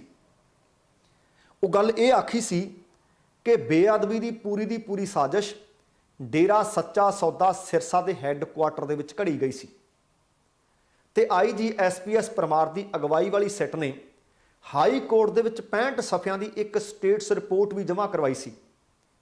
ਡੇਰਾ ਮੁਖੀ ਤੋਂ ਸੁਨਾਰੀਆ ਜੇਲ੍ਹ ਦੇ ਵਿੱਚ ਜਾ ਕੇ 114 ਸਵਾਲ ਇਸ ਮਸਲੇ ਨੂੰ ਆਧਾਰ ਬਣਾ ਕੇ ਪੁੱਛੇ ਗਏ ਸੀ, ਪਰ ਸਿੱਟ ਦੇ ਮੈਂਬਰ ਦੱਸਦੇ ਸੀ ਕਿ ਡੇਰਾ ਮੁਖੀ ਨੇ ਬੇਅਦਬੀ ਨਾਲ ਜੁੜੇ ਕਿਸੇ ਵੀ ਸਵਾਲ ਦੇ ਉੱਤੇ ਸਹੀ ਜਵਾਬ ਨਹੀਂ ਸੀ ਦਿੱਤਾ ਤੇ ਹਰ ਸਵਾਲ ਤੋਂ ਪੱਲਾ ਹੀ ਝਾੜ ਦਿੱਤਾ ਸੀ। ਇੱਕ ਪਾਸੇ ਪੰਜਾਬ ਸਰਕਾਰ ਦਾਅਵਾ ਕਰ ਰਹੀ ਹੈ, ਬੀਤੇ ਦਿਨੀ ਵਾਅਦਾ ਕੀਤਾ ਸੀ ਕਿ 3 ਮਹੀਨਿਆਂ ਦੇ ਅੰਦਰ ਅਸੀਂ ਇਹਨਾਂ ਕੇਸਾਂ ਦਾ ਨਿਪਟਾਰਾ ਕਰਾਂਗੇ। ਉਹਦੇ ਵਿੱਚੋਂ 1 ਮਹੀਨਾ ਬੀਤ ਚੁੱਕਿਆ ਹੈ। ਬੇਅਦਬੀ ਕਾਂਡ ਵਾਪਰਿਆ ਤਾਂ ਲੋਕਾਂ ਨੇ ਉੱਥੇ ਧਰਨਾ ਲਾਇਆ, ਧਰਨਾ ਲੱਗਿਆ ਤਾਂ ਉੱਥੇ ਗੋਲੀਆਂ ਚੱਲੀਆਂ, ਤਾਂ ਉੱਥੇ 2 ਸ਼ਹੀਦੀਆਂ ਹੋਈਆਂ।